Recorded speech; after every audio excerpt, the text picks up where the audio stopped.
Halo semuanya, jadi di video kali ini saya akan menjelaskan tentang teks diskusi. Lanjut. Oke, yang pertama itu pengertian teks diskusi.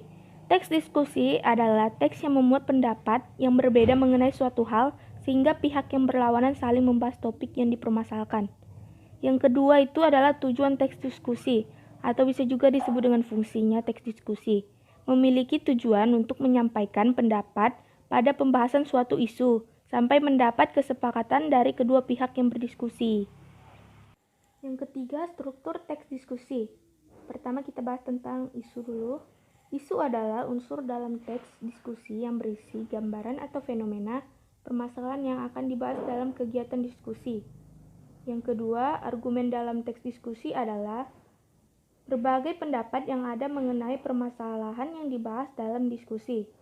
Dan yang ketiga itu simpulan atau saran. Simpulan dalam teks diskusi adalah hasil kesimpulan, rekomendasi, atau solusi dari permasalahan yang dibahas. Yang keempat itu adalah kaidah kebahasan teks diskusi. Dalam teks diskusi terdapat konjungsi pertentangan dan perbandingan, yaitu sebagai berikut. Yang pertama, konjungsi pertentangan. Konjungsi pertentangan adalah kata atau ungkapan penghubung antar kata, antar frasa, antar klausa, dan antar kalimat yang menyatakan pertentangan atau perlawanan. Yang kedua itu konjungsi perbandingan. Konjungsi perbandingan adalah kata atau ungkapan penghubung antar kata, antar frasa, antar klausa, dan antar kalimat yang menyatakan perbandingan. Yang kelima itu adalah jenis-jenis teks diskusi. Yang pertama, seminar. Merupakan pertemuan khusus yang dilaksanakan secara sistematis dan menjunjung nilai akademis yang bertujuan untuk melakukan studi menyeluruh tentang suatu topik tertentu. Yang kedua, simposium. Simposium adalah serangkaian pidato atau ceramah pendek di depan peserta dari seorang pemimpin untuk didiskusikan bersama-sama dan menarik kesimpulan terbaik dari hasil diskusi tersebut. Yang ketiga, diskusi panel atau kelompok. Diskusi panel merupakan forum pertukaran pikiran yang dilakukan oleh sekelompok orang yang saling berhadapan. Yang keempat itu konferensi. Merupakan rapat besar atau pertemuan yang dilaksanakan untuk berunding atau bertukar pendapat mengenai suatu masalah yang akan dihadapi secara bersama. Yang kelima, kongres.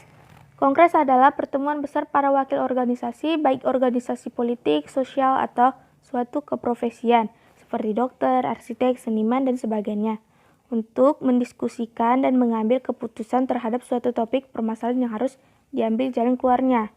Yang keenam itu muktamar. Muktamar adalah permusyawaratan tertinggi yang diadakan oleh pemimpin pusat dalam sebuah organisasi.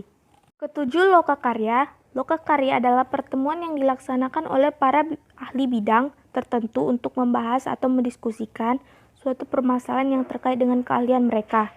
Dan yang kedelapan, brainstorming. Merupakan diskusi teknis yang berhubungan dengan penciptaan atau kreativitas. Oke, yang terakhir yang keenam itu menyajikan teks diskusi. Yang pertama, menentukan topik. Kedua, mengumpulkan data bukti. Ketiga, pendukung mencari solusi. Dan yang keempat, memulai penulisan.